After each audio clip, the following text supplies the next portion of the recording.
Tenemos hoy la distinguida presencia del doctor Tesosomoc Pérez López. Me voy a tomar la libertad de leer un breve resumen de las actividades que realiza el doctor Tesosomoc. Él viene de la Universidad Autónoma de Campeche, es ingeniero químico, maestro en metalurgia y doctor en ciencias químicas por la Facultad de Química del UNAM. Fue profesor de la Facultad de Química del UNAM desde el año 90 hasta el 95. Profesor investigador de la Universidad Autónoma de Campeche a partir del año 95. Director científico del Centro de Investigación en Corrosión de la Universidad Autónoma de Campeche de junio del 2002 a abril del 2011. Autor y coautor de publicaciones en revistas internacionales con arbitraje y alto factor de impacto. Ha participado en diversos congresos internacionales y nacionales. Ha sido codirector de 9 tesis de licenciatura, director de 22 tesis de licenciatura, 6 de maestría y 2 de doctorado. Asesor de proyectos del Instituto Mexicano del Transporte. Participante en 4 cursos internacionales de deterioro de estructuras de concreto reforzado. 6 diplomados especializados en corrosión, servicios a la industria y además es investigador nacional nivel 2 en el Sistema Nacional de Investigadores. Quisiera que con un fuerte aplauso le diéramos la bienvenida.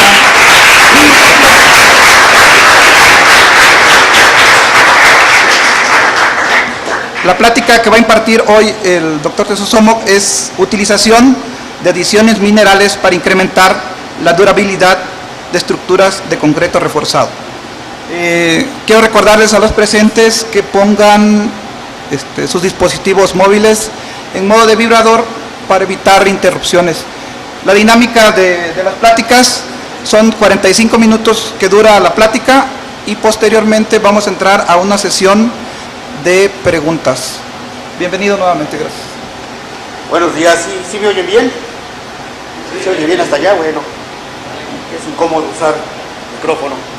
Bien, la práctica, ya lo comentó, es utilización de adiciones minerales para incrementar la durabilidad de estructuras de concreto reforzado.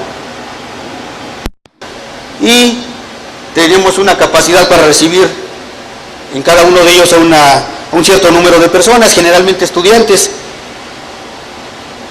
Y la intención del centro es habilitar a los estudiantes y participar también para enfrentar exitosamente problemas de preservación de materiales que puede ser en campo. Aquí vemos instalaciones de la industria química, de la construcción y un tema que ha sido relevante últimamente en México, que es la preservación de patrimonio histórico.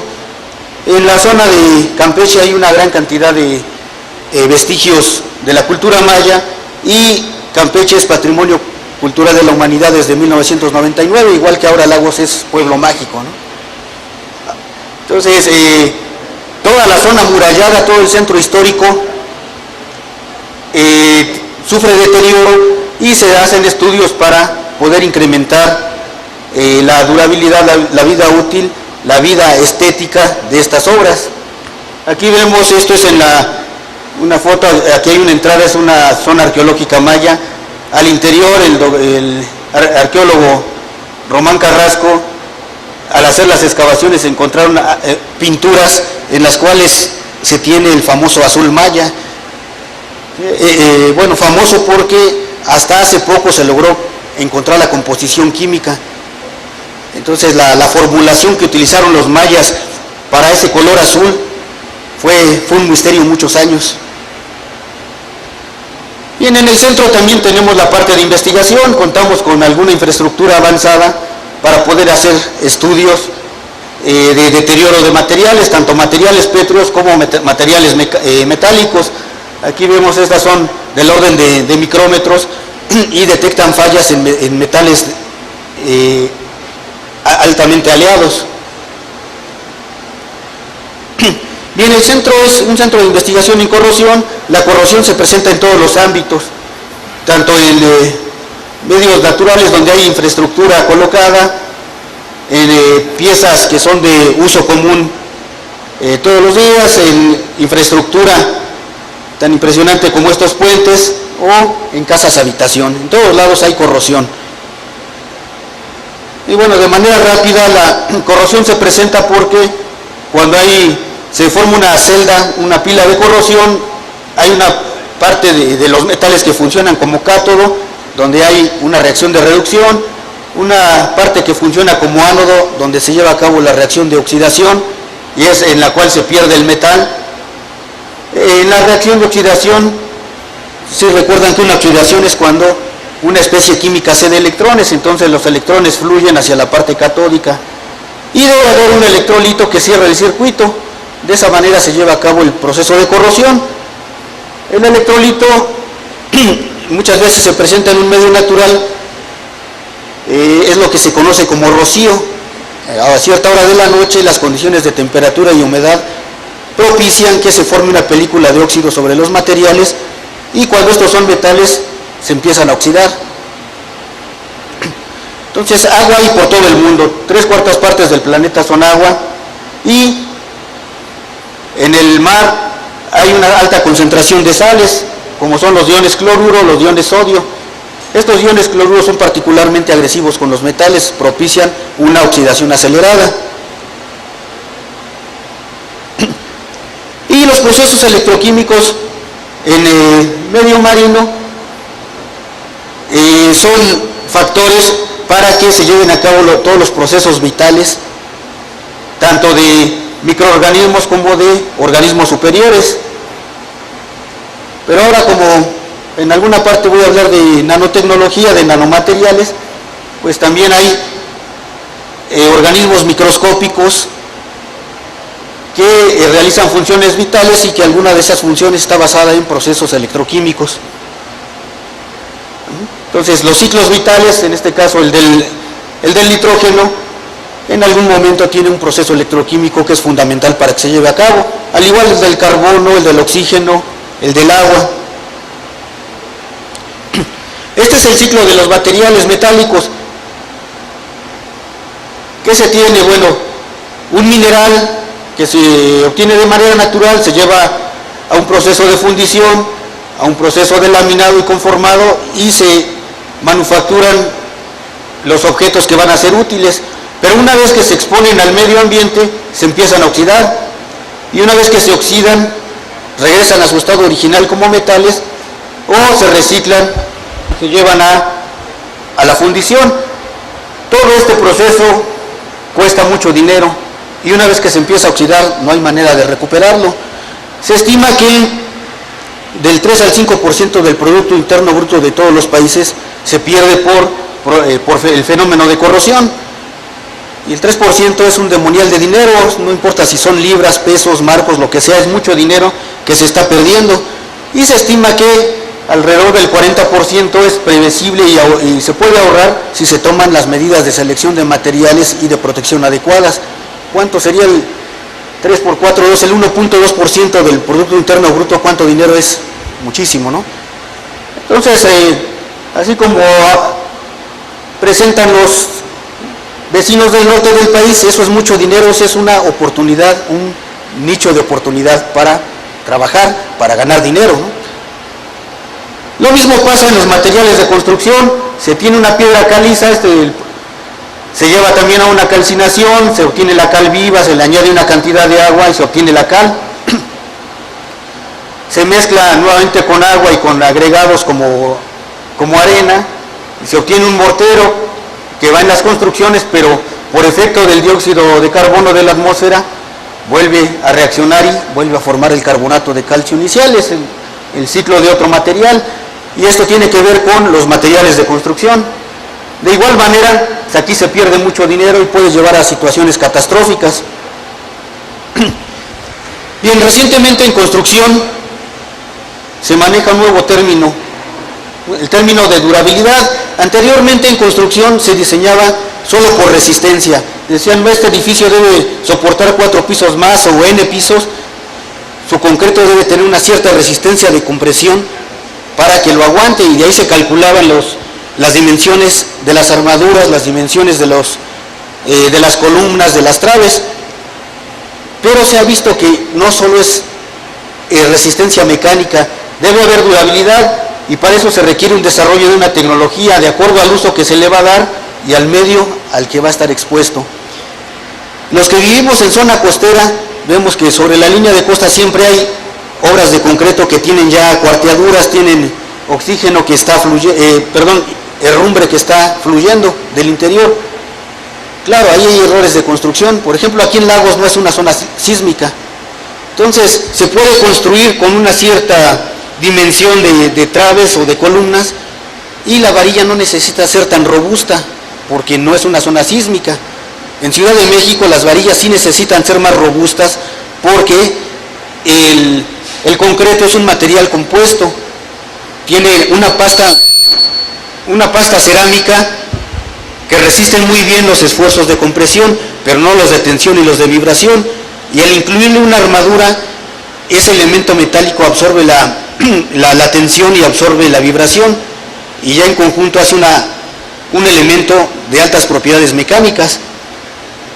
Entonces, el medio ambiente es fundamental. Toda estructura de concreto debe ser lo que llaman un traje a la medida, debe ser algo hecho para el uso que se le va a dar y para el sitio donde va a estar expuesto. Entonces, les decía, diseñar la mezcla es toda una tecnología. Bien, el cemento se fabrica a partir de minerales, de calizas, de arcillas, se envía a un alto horno y finalmente se obtiene el producto final como un polvo muy fino, del orden de micrómetros. Es un polvo finísimo que también a la gente que trabaja en las cementeras a largo plazo les genera problemas de salud, porque es un polvo tan fino que se va hasta los pulmones, ¿no? Entonces, la gente que trabaja en caleras, en cementeras, generalmente termina mal de salud, se jubilan relativamente jóvenes. Pero aquí se tiene un proceso en el cual los materiales están a temperatura ambiente, y en el horno rotatorio se llega a temperaturas mayores a 1500 grados Celsius. ¿Cuánta energía se necesita para eso? Muchísima. Y finalmente el producto se enfría y se obtiene como polvo. ¿A dónde se va toda esta energía calorífica? A la atmósfera.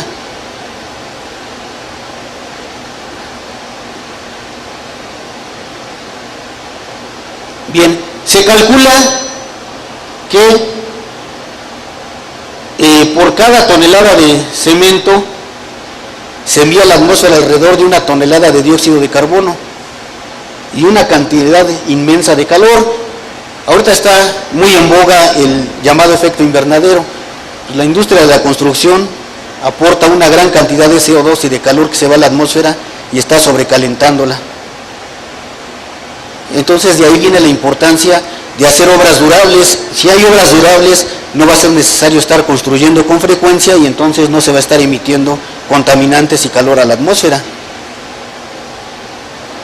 Bien, entonces el cemento, después de que se lleva a cabo todo el proceso, de que se obtiene el llamado clinker y se pulveriza, se obtienen 4 compuestos principales: el silicato dicálcico, tricálcico, aluminato tricálcico y el tetraaluminado ferrocálcico. Esos 4 componentes van a reaccionar con agua y van a endurecerla. La dosificación de esos componentes va a dar origen a los diferentes tipos de cemento. Esto es una clasificación que ahorita la ASTM la estableció, pero en México no se respeta, ¿no? Cemento tipo 1, 2, 3, 4 y 5. El cemento tipo 1 es el de uso general, pero aquí en México dicen los que fabrican que hacen trampa. Ya todos los cementos, si ven los costales, dice cemento puzolánico. Entonces ya no es el cemento clásico de uso general. La puzolana son generalmente cerámicos que se añaden al cemento para que reaccionen tardíamente. Entonces, cuando reacciona el cemento, deja una cierta porosidad, y las puzolanas reaccionan tardíamente y sellan esas porosidades, entonces hacen un mejor concreto. Por ejemplo, este cemento uso común, en México se usa mucho este cemento tipo 3, que es de fraguado rápido, o sea, endurece a edades tempranas. ¿Por qué se usa mucho en México? Porque Ya saben que cuando se va a inaugurar una obra llega el gobernante y generalmente pasa y eso todavía está en obra, se saca la foto y se va, ¿no? Y eso todavía se queda en obra negra, pero por lo menos está ahí el cascarón. Bien, les hablaba del efecto invernadero, se está calentando de más la atmósfera porque se forma una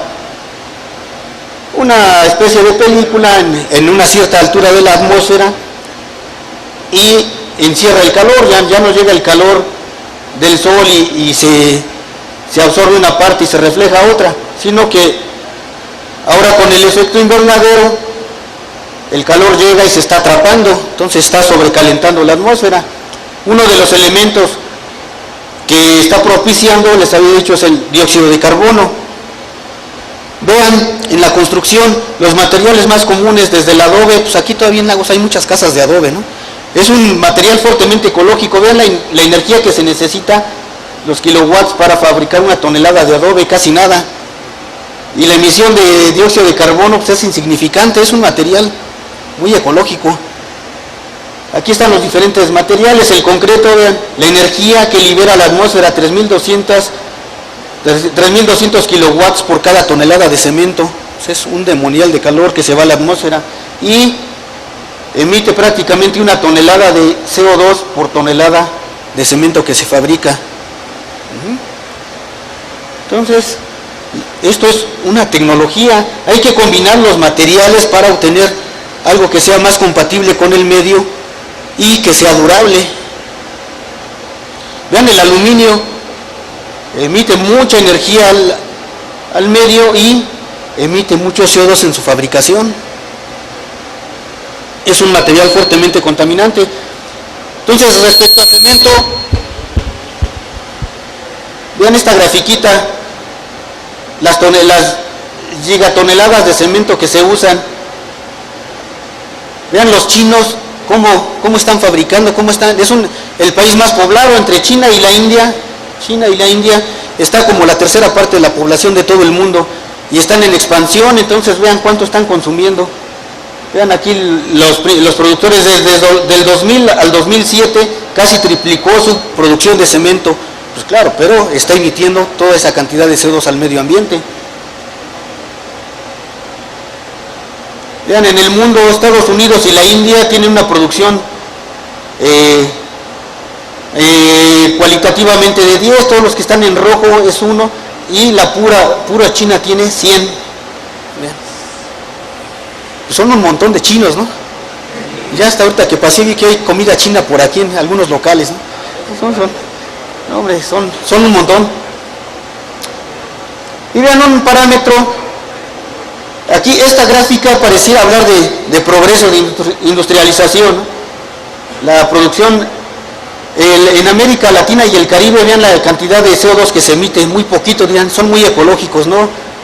Nuestra industria es muy ineficiente y es muy escueta. En cambio, en todo el mundo, vean cómo crece la industria, en América Latina y el Caribe muy poco, ¿no?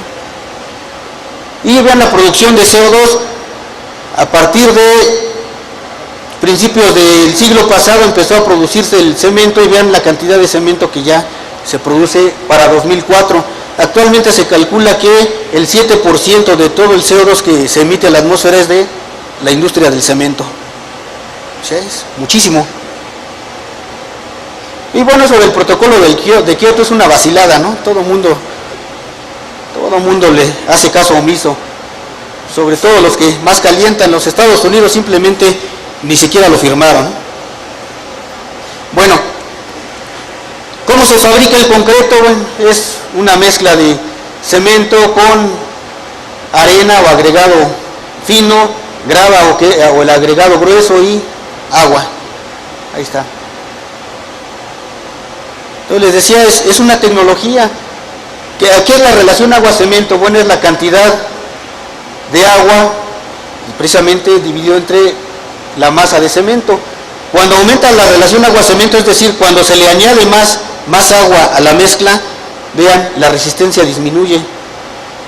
¿Qué es lo mejor? Hacer un concreto con la menor cantidad de cemento. Además, eso lo hace más barato, pero con la menor cantidad de agua. Entonces, si se le pone mucho cemento, eso encarece. Y ahí es donde les digo que está la tecnología. Hay que hacer una dosificación tal que genere un concreto de alta resistencia, pero de menor costo. Y aparte de que se dosifica, hay que colocarlo adecuadamente en sitio. Entonces, ¿qué carreras son? Electrónica, mecatrónica. Bueno, entonces llevan algo de mecánica, ¿no? Bueno, mecánicamente, ¿qué ofrece mejores propiedades? ¿Un elemento discontinuo, heterogéneo, o un elemento que tiende a ser más continuo? Este que está acá, ¿no? Entonces, vean lo que es la tecnología del concreto. Si se seleccionan adecuadamente los materiales, la cantidad de agua, de cemento, un buen cemento, pero a la hora de colocarlo en la obra no se hace adecuadamente, se echa a perder todo el trabajo, todo el dinero. Esto es una obra durable, esto es una obra no durable. No va a tener buenas propiedades, va a tener buenas propiedades mecánicas y de durabilidad. ¿Está? Cuando incrementa el contenido de cemento, también incrementa la resistencia, pero incrementa el costo. Entonces, ¿qué se busca? Una obra durable, pues tal vez convenga hacer una inversión inicial importante y luego olvidarse de mantenimientos, y la obra va a durar hasta que uno se muera, ¿no? Entonces, ¿qué es lo que se prefiere cuando se hace una obra? Lo vemos aquí mismo con el contenido de agua. Si incrementa el agua, disminuye la resistencia del concreto. Bueno, acabamos de ver algunas aplicaciones del concreto. Vean, algunos productos naturales, sus tamaños. Aquí estamos hablando de un nanómetro, a propósito de la nanotecnología. Tenemos un nanómetro, ya hay multicapas de molibdeno silicio, hay en la industria electrónica, ustedes que son mecatrónicos, últimamente se ha miniaturizado todo. Hablábamos de cuando reacciona el agua con el cemento, se forman los silicatos cálcicos hidratados, que son del orden de 1 a 10 nanómetros. Estamos hablando de nanotecnología. Y las adiciones minerales, vamos a hablar algunas, como es el humo de sílice y los huecos capilares que se forman en el concreto, que son del orden de 10 a 100 nanómetros. Vean, cristales de hidróxido de calcio son del orden ya de miles de nanómetros. Las burbujas de aire que se forman en el concreto son del orden de micras, y ya huecos mayores o fisuras ya son del orden de milímetros.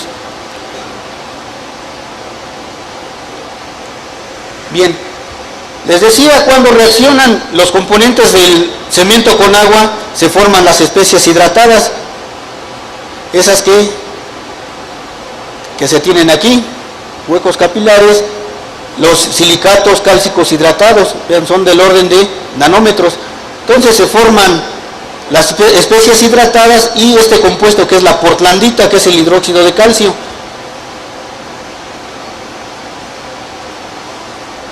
Bien, todas estas reacciones que generan que se forme una pasta endurecida. Cuando se tienen después de unas 4 horas de haber preparado la mezcla, eso empieza a endurecer, alcanza rigidez y ya no la pierde, ya alcanza su forma definitiva. Y para romper eso pues, se necesita mucha energía. Entonces, la hidratación de estos componentes son reacciones químicas, pero que van a originar propiedades mecánicas en el concreto. Y ¿se acuerdan de sus clases de química de secundaria? Un componente que tiene estos hidróxidos le va a dar un carácter alcalino o básico, pHs muy altos. Entonces, un concreto recién colado tiene un pH alrededor de 12, entre 12 y 13. Y aquí vemos un parámetro importante, el coeficiente de permeabilidad, es decir, qué tanto permite que pasen sustancias a través de un material. Vean, para el concreto, si la relación agua-cemento es pequeña, la permeabilidad es muy poca, es decir, permite poco que penetre agua o algunos otros o gases a su interior. Incrementa la relación agua-cemento y vean, después de 0.5 la permeabilidad crece notablemente. Entonces, cuando están en obras, ¿qué hace el albañil? Si la mezcla se siente dura, le pone más agua, así para que se coloque bien, para que esté aguadita, pues lo único que está haciendo es restándole propiedades mecánicas. Un gráfico parecido es resistencia de compresión contra relación agua-cemento. Cuando incrementa la relación, es recíproco, incrementa la relación agua-cemento, disminuye la resistencia de compresión. Entonces, cuando le ponen otra cubetita de agua, lo que están haciendo es reduciendo sus propiedades finales. En cuanto al aspecto químico, mientras más agua se le ponga, ¿por qué disminuyen sus propiedades? Porque generan, el agua que está en exceso se queda atrapada y genera poros, y de acuerdo a la cantidad de poros que genere, va a perder propiedades mecánicas, se van a hacer caminos que facilitan que ingresen agentes agresivos, como puede ser el dióxido de carbono, oxígeno, iones cloruro. En el caso del dióxido de carbono, reacciona con las álcalis del concreto y disminuye su pH. Entonces, de un pH originalmente alcalino se va a un pH más neutro, y eso propicia que la varilla que esté al interior se pueda oxidar. A pHs alcalinos la varilla permanece químicamente durable, pero cuando disminuye el pH, entonces la varilla se puede oxidar y disminuye su durabilidad. Vean todo lo que puede ocurrir en un poro. Aquí es importante, les decía, el sitio donde va a estar colocada la obra de concreto. Si está en un medio seco, el poro tiende a estar, de humedad relativa baja, el poro tiende a estar seco, entonces pueden penetrar los gases, pero no hay agua que los haga reaccionar. Cuando el concreto está sumergido o en una humedad relativa muy alta, el poro está lleno, entonces hay agua, pero no puede penetrar con facilidad el dióxido de carbono ni los iones cloruro o el oxígeno. Entonces son medios poco agresivos. Lo más desfavorable es cuando el poro está parcialmente lleno, que es una humedad relativa del 60 al 75% principalmente. Entonces pueden penetrar gases y también hay una cierta cantidad remanente de humedad. Eso facilita todas estas reacciones que llevan a que disminuya el pH. Vean, es un proceso bastante complejo, una buena cantidad de reacciones, no es tan simple, pero eso disminuye las propiedades de la pasta de concreto. ¿Cómo se determina esto? Una vez que se carbonata, vean, ¿se acuerdan de los indicadores ácido-base, la fenolftaleína? Alguna vez hicieron ese experimento en secundaria, ¿no? Que vira de incoloro a violeta. Cuando el pH ya es menor de 8, la fenolftaleína es incolora. Cuando es mayor de 8.3, se torna violeta. Vean, esta parte del concreto ya reaccionó, ya se carbonató, ya disminuyó su pH. Y vean, curiosamente, esto ya facilita que se oxide la varilla, y aquí se ve por ahí un caminito, una grietita que aparece. Entonces ese concreto ya está en riesgo de daño grave, ya se está agrietando. Lo que sigue es que se desprenda un trozo y deje descubierta la varilla. Aquí de este lado se tiene una varilla, vean, aquí está la varilla, la fenolftaleína está color violeta, todavía no se carbonata, la varilla está en buenas condiciones. ¿Qué pasa en medio marino? En medio marino hay alta concentración de iones cloruro, ya sea que esté sumergido y el agua de mar lo transporte al interior del concreto, o la misma brisa marina lo arrastra y lo deposita y penetra a través de los poros. Este es el célebre puente de la unidad, vean aquí, ya tiene daños bastante notables. Este puente se inició su construcción en 1982 y fue debido a que antes a la isla del Carmen se transportaban en panga, y una vez se hundió una y se murió mucha gente, ¿no? Entonces decidieron hacer el puente, pero todo mal hecho. Entonces este puente de la unidad, a los 5 años ya estaban haciendo reparaciones, toda la vida le han hecho reparaciones. Entonces se estima que se ha gastado en reparaciones la mitad de lo que costaría hacer otro nuevo. De hecho ya se está haciendo otro nuevo. Este ya lo van a tirar, nada más que esté el nuevo, lo están haciendo a un lado, este ya se va a derribar. Entonces fue un costo bastante elevado, un mal servicio y gasto permanente, fue una obra mal hecha. Un detalle muy triste que hay que decir es que Los pilotes, las partes que estaban en malas condiciones eran de fabricación nacional. Hay una serie de caballetes, que son estas estructuras que estaban impecables hace 20 años, eran de fabricación japonesa, ¿no? Y todavía están en buenas condiciones, pero esos eran de fabricación japonesa. Qué triste, ¿verdad? Lástima. Aquí está el puente de la unidad, es una de las reparaciones que a los 3 años ya se vio que no servían, pero ya se habían pagado, ¿no? Esta es una inspección que hicimos hace 20 años, no, más de 20 años en ese puente de la unidad. Pues aquí no nos costó trabajo romper, ya había una buena grietota y nos conectamos. Entonces les decía, el cloruro y el dióxido de carbono penetran a través de los poros. En el caso de los cloruros, puede haber cloruros que reaccionan con la pasta del cemento, puede haber otros que quedan en la solución en los poros, o puede haber otros que están absorbidos sobre la superficie. Todos esos cloruros son nocivos para la estructura de concreto. ¿De qué orden son estos poros? Dijimos, están llenos son los silicatos cálcicos hidratados, pueden ser desde micras hasta incluso decenas de nanómetros, pero eso es suficiente para que por aquí penetren cloruro, penetre oxígeno, penetre CO2 y dañen a la varilla que está al interior y a la misma pasta de concreto. Bien, ¿qué reacciones se llevan a cabo en la varilla? Cuando el oxígeno llega y reacciona con la varilla, hay una parte que se comporta como ánodo, otra como cátodo, y entonces empieza a haber formación de herrumbre. La herrumbre no es otra cosa que los óxidos que se forman sobre el hierro, y empiezan a acumularse en la superficie. Pero ¿qué pasa? Bueno, esto son mecatrónicos, llevan algo de electrónica también, ¿no? Una interfase de la varilla con el concreto se puede representar como un circuito eléctrico para su análisis.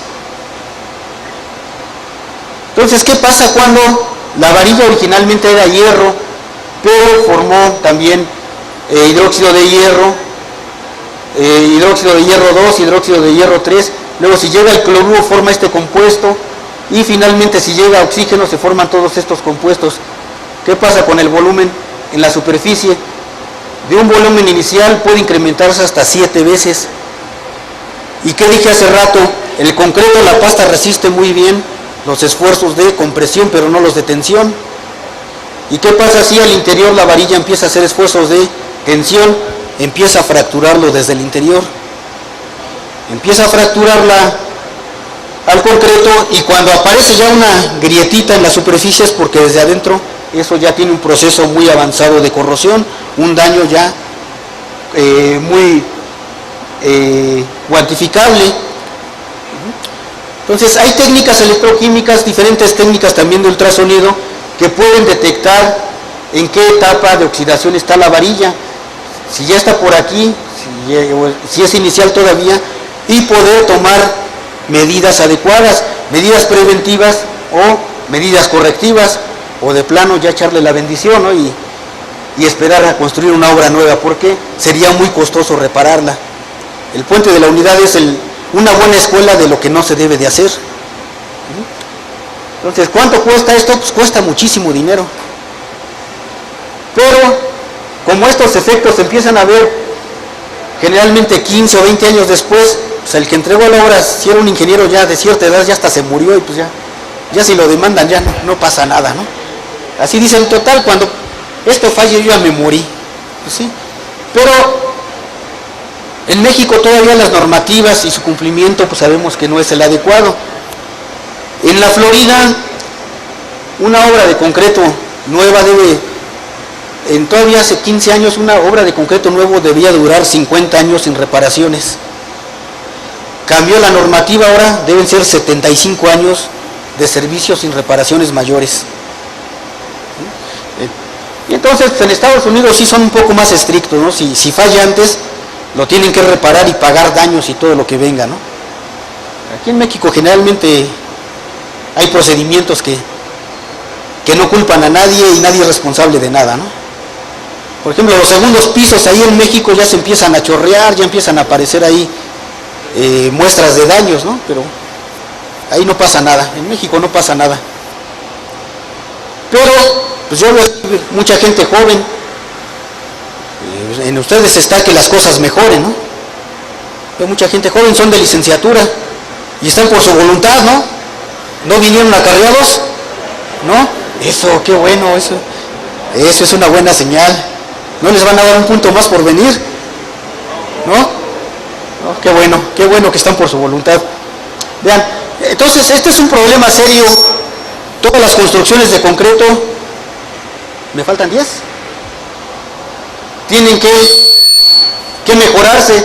Entonces todo esto que yo les decía está dentro de un diagramita sencillo de la vida útil de una estructura. Periodo de iniciación es cuando penetran los cloruros, el dióxido de carbono, el oxígeno, y vean, el grado de daño es muy poquito, y luego cuando ya llegó el oxígeno, el dióxido de carbono, el daño es mayor en un tiempo corto. ¿Qué es lo que hay que buscar en una estructura de concreto? Que este periodo de iniciación sea, que llegue hasta por acá, que sea de un tiempo muy largo. Que dice, bueno, ya duró 50, 60 años, ya se empezó a dañar, bueno, no importa, puede durar todavía otros 20 y se hace otro nuevo, ¿no? Es un periodo de vida razonable. Las causas de falla en una reparación pueden ser corrosión, fisuras, pérdida de adherencia entre la varilla y la pasta, reacciones álcali-reactivos y algunas otras fallas, ¿no? Vean, fisuras es muy grande, corrosión es muy grande el índice de fallas. ¿Cómo se puede mejorar esto? Bueno, haciendo un buen concreto. Ya se trabaja algunas compañías diseñando sus cementos para que generen unas estructuras que sean favorables, tengan mejor adherencia entre sí y mejoren sus propiedades mecánicas de resistencia de compresión y de resistencia a la tensión. Entonces la nanotecnología está mejorando, entonces hay diferentes maneras de hacer las mezclas para que se distribuyan y reaccionen de tal manera que generen estructuras a nivel microscópico, a nivel nano, y que eso genere menos porosidades, un elemento más continuo y mejore sus propiedades mecánicas y de resistencia y de durabilidad. Bueno, ¿qué se está haciendo? La fabricación del cemento, ya vimos lo que se ocupa. Una de las maneras de reducir la cantidad de cemento es añadir alguna sustancia que sea compatible con el cemento, que mejore sus propiedades y que haga una obra más durable. Entonces, aparte de la arcilla y la caliza, meter algún tipo de arena. Este fabricante propone unos polímeros que se integren a la pasta del concreto, y hay una buena cantidad de materiales que se están ensayando para tener un mejor concreto. Aquí vemos una estructura orientada, unos silicatos cálcicos hidratados ya orientados. Esta estructura le va a dar mejores propiedades a la pasta. También se ha intentado ingresar compuestos de grafito. Vean, las formas que se conocían del grafito eran precisamente del carbono, eran el diamante y el grafito. Luego ya aparecieron los fullerenos, grafenos, los nanotubos, que es lo más actual. Por aquí hay unos fullerenos que trabajaron unos franceses cuando estaba la fiebre del mundial, de su mundial del 98, y hay una estructura típica que le llaman futboleno, ¿no? Es una estructura como esta. Entonces estos compuestos se ha visto que sí mejoran algunas propiedades, pero al ser grafito es un conductor, y para el concreto no es bueno que sea conductor de la electricidad porque favorece la oxidación de la varilla. Entonces mejora unas propiedades, pero puede empeorar otras, y eso no es conveniente. Estas son partículas de microsílice del orden de 80 nanómetros.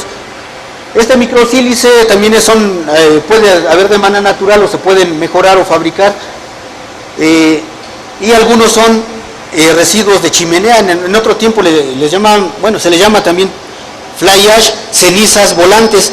Son cenizas que se acumulan en las chimeneas y que son de tamaño muy pequeño y se han adicionado al cemento de manera exitosa.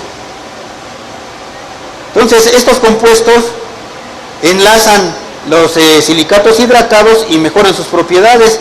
Ven, aquí está una foto de un nanotubo que enlaza partículas de silicatos hidratados y con eso les va a incrementar sus propiedades mecánicas.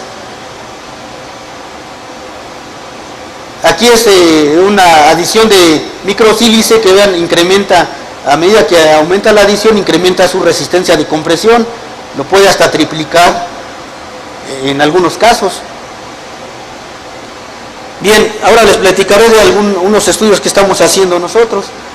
En la zona de Tuxtepec, en Oaxaca, es una zona pues tropical, tiene una planta de papel que desecha mucha celulosa y la tiran a campo abierto, ¿no? Tiene unos cerrotes ahí de celulosa y también hay un ingenio y todo el bagazo de caña que sobra pues lo queman y también tienen montañas ahí de ceniza de bagazo de caña.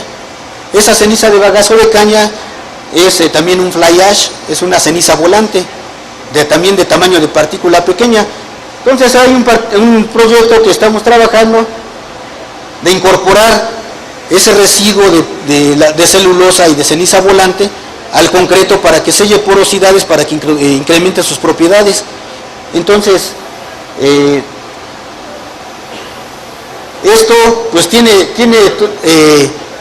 diferentes perspectivas, ¿no? Una finalidad ecológica, que es algo que es un desecho que genera problemas incluso de salud al medio ambiente, tratar de incorporarlo a un concreto y reducir la cantidad de cemento que se usa. Si es exitoso, puede generar incluso empleos a la región. Se planea hacer diferentes estructuras como paneles de fibrocemento. Ya hay algunos paneles comerciales, entonces eso no es piratería, es ingeniería inversa, ¿no? Si en otros sitios ya se han hecho materiales incorporando esos residuos, pues vamos a probar nosotros qué tal resultan. Entonces ya hay como les decía, algunos materiales que son comerciales, que ya incorporan fibra de celulosa y que tienen buenas propiedades. Ahí están todos los comerciales, ¿no? Bueno, la ceniza del bagazo de caña del ingenio de azúcar genera este tipo de partículas de sílice. Entonces, esto no es tan simple, ¿no? Hay una serie de fases que se forman. Entonces, ¿qué silicio es el que se tiene? Bueno, eso se está caracterizando. Los colegas de la Universidad del Papaloapan lo están trabajando. ¿Para qué lo caracterizamos? Bueno, para seleccionar los mejores, los que nos ofrezcan mejores resultados para el objetivo que perseguimos. La celulosa también hay que caracterizarla a los largos de sus cadenas, las propiedades que van a generar. Entonces, la reacción puzolánica de la sílice, les había dicho, de los compuestos hidratados reaccionan con el hidróxido de calcio, sellan porosidades, incrementan la fuerza, la resistencia mecánica de los concretos que se forman. Este es el trabajo que se está haciendo, lo están desarrollando algunos estudiantes de licenciatura y de maestría. Vean aquí lo que les decía, todo el lodo, aquí está toda la celulosa que tiran ahí en el campo, ¿no? Un lugar muy bonito, pero que ya se está contaminando notablemente. Y esta es la ceniza volante de ceniza de caña de azúcar, ¿verdad? Hay unas montañas de residuos que realmente están solamente contaminando ahí. Se les quiere dar ese uso. Ay, chirrión. Bueno, ese es las propiedades que se quieren evaluar, la parte experimental. Entonces tampoco es un trabajo tan simple. Hay que tomar la celulosa y hacer todo este procedimiento, y también para la ceniza, hacer todo un procedimiento de purificación, luego combinarlos, hacer diferentes proporciones, y esas combinaciones colarlas, llevarlas a limpiar las varillas, hacer muestras pequeñitas para ver su respuesta, muestras más grandes para medir sus propiedades mecánicas, probar probarlas en medios agresivos, como es soluciones de cloruro 3% que simulan un agua de mar, que es el medio más agresivo para el concreto. Todas las técnicas de caracterización que hay que hacer: microscopía electrónica de barrido, difracción de rayos X, infrarrojo, calorimetría diferencial. Y bueno, son los resultados preliminares, ¿no? Entonces, bueno, ahí para no ir a profundidad, esos resultados indican que está haciendo una buena mezcla. Aquí vemos las pruebas de microscopía electrónica de barrido. Este es el blanco que se coló con puro cemento, y las diferencias que aparecen con las diferentes adiciones minerales. Bueno, la caracterización de estas mezclas con rayos X y conclusiones preliminares, ¿no? Todo esto, también trabajamos en Campeche la parte de patrimonio histórico. Bueno, estamos pensando que se puede aplicar a las pinturas que se están deteriorando, ya a nivel, ya cuando veamos que sí resulta, para aplicarlo a estructuras que se están deteriorando, que son parte del patrimonio, como iglesias, construcciones. Vean, esto es en Calakmul. Calakmul está en la reserva de la biosfera, la segunda reserva de la biosfera más grande de América. Partes México, partes Guatemala. Esta es una zona arqueológica muy grande, es de las más antiguas de la cultura maya. Y también en metales, también hay nanomateriales para proteger metales, que son patrimonio histórico, como anclas, como cañones. Y tenemos todo esto, es parte del patrimonio. Ven, estas estelas todavía conservan algún grabado, pero en algunas zonas arqueológicas solo está pues una piedra ahí rectangular. ¿Qué pasó ahí? Dicen que los saqueadores llegaban con motosierras y cortaban todo el grabado. Como en la piedra suavecita, cortaban el grabado y se los llevaban, ¿no? Dejaban pelón a la piedra, ¿no? Pero realmente lo valioso ahí es el grabado. Entonces esa piedra no vale nada, lo que vale es el grabado, ¿no? Pero ya se lo robaron, muchos se han robado, ¿no? Y también darle mantenimiento a estructuras pues como las que están en Ciudad Universitaria, que aquí vemos que ya tiene daños serios. Bueno, este estudio se hizo también hace como 20 años. Entonces, hay muchas estructuras. Vean, aquí hay este es un estudio, una fotografía de una partícula del orden de micras, que es de origen antropogénico, es decir, se forma de la combustión principalmente del diésel.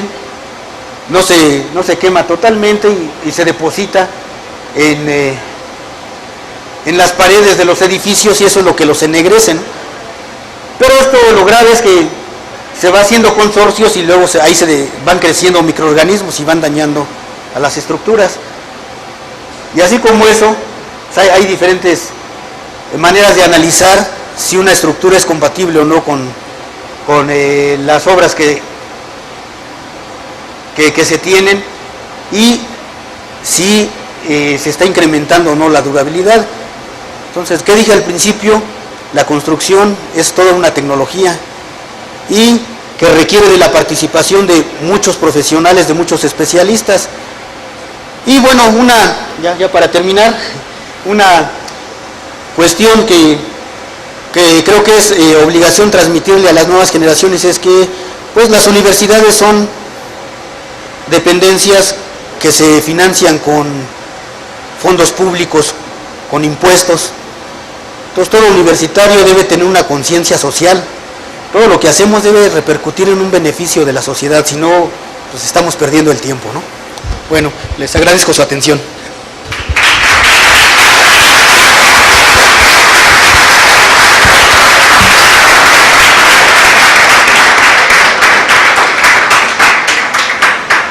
Tenemos tiempo para un grupo de preguntas. Los que tengan alguna, a favor de alzar la mano, y les vamos dando la participación. Que este sea el portátil y aquel el contexto. Sí, con aquel favor. Esto es sanante. O si hay alguien que tiene preguntas.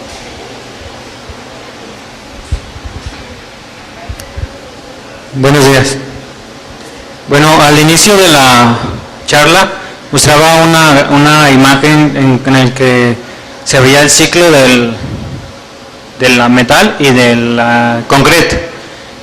Y me pregunto si hay alguna, bueno, ya que vi el ciclo del concreto me surgió la duda del escombro. ¿En qué nivel de reciclaje de escombro estamos en el país? Y también hay algún método para su aprovechamiento viable y también para evitar este problema de la corrosión. Bien, ¿sí se oye? Bien, el concreto reciclado no es una práctica muy común en México. En Estados Unidos sí se ha trabajado mucho, pero también se tiene el cuestionamiento que a veces no se alcanzan las resistencias que se buscan. Entonces, para obras que no son de tanta trascendencia, en Estados Unidos y en algunos lugares de Europa sí se ha usado. En México generalmente se ocupa para relleno, ¿no? En Campeche le llaman embutido, para sitios donde se van a hacer obras, que sea un buen material para relleno y para soportar estructuras, edificios. Pero en México realmente no hay mucho reportado. Es a nivel más todavía de investigación, a nivel académico, pero industrial no lo hay.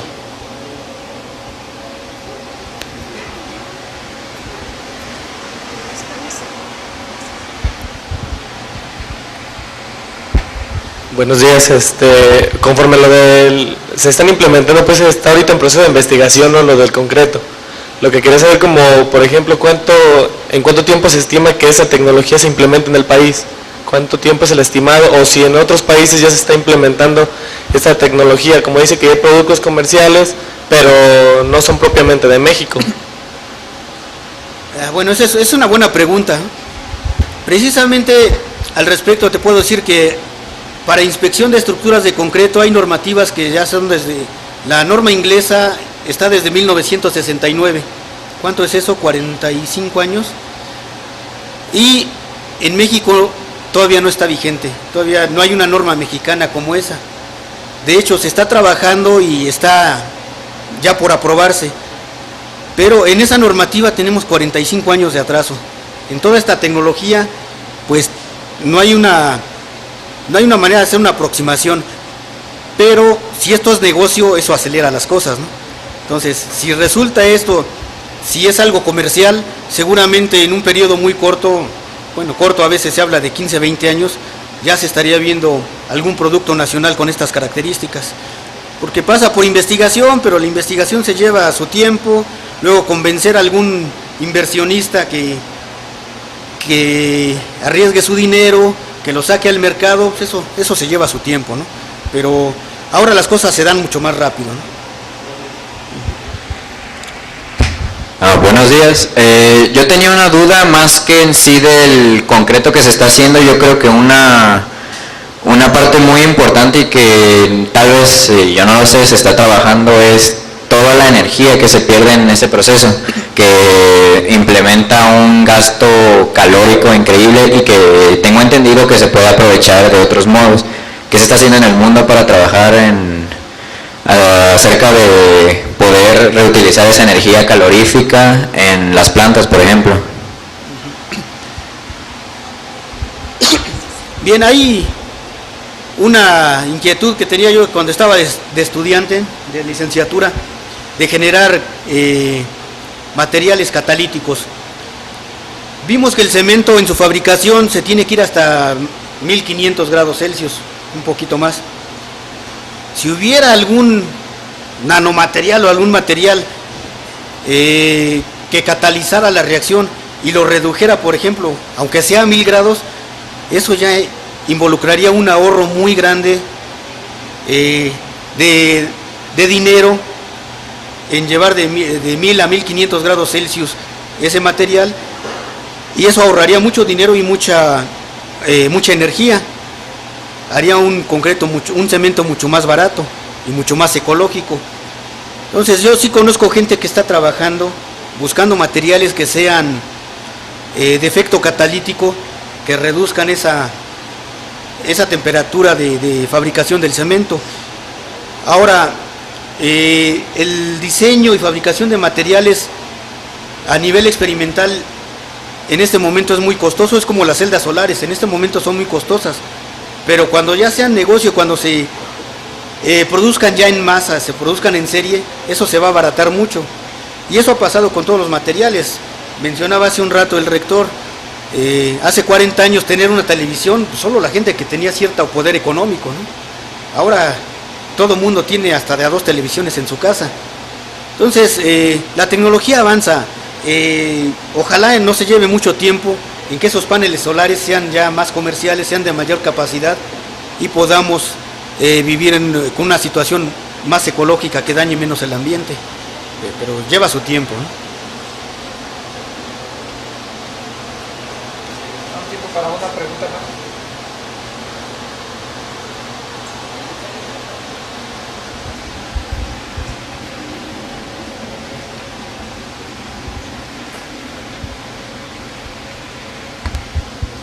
Hola, Tesosomoc, una pregunta. En el caso de los materiales estos que están generando con los híbridos que tienen dióxido de silicio, de las trazas que quedaron de las cenizas, ¿han pensado ponerle algún tipo de polímero o nada más están trabajando con lo que quedaron de las trazas de celulosa? Bueno, inicialmente se pretende utilizar esos residuos, ¿no? Porque están generando un daño ecológico muy grande a la región. Pero pues, eventualmente si hay algún otro componente que se pueda adicionar y mejore las propiedades, pues seguramente se hará de esa manera.